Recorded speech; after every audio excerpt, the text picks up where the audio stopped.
fazakusa zinawe hazanyuva fazakusa niko zikuzareja indesarizina gatimedanao vizatanyuva nawe namitakao nupurufu kwa nayo kamengata smumana yanoka sayufangubare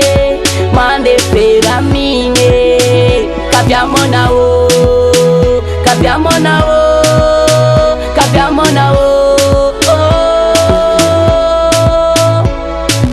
san mal tangiza fukariving tata and kupka naulu mefaza nangitwa zinawe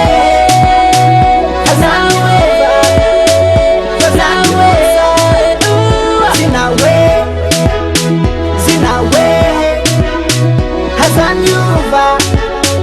fazakusa zangambakanoza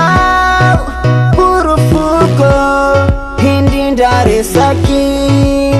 zavavsunge matupa samesyo seka amuntenga zau nuyanau lasarimanda tetambun fandyanga hindi tamninyazin nanasafuzau zangarenuzau fatakumi itanau ichura nene faitu ya munde zanman tangiza pokariba tata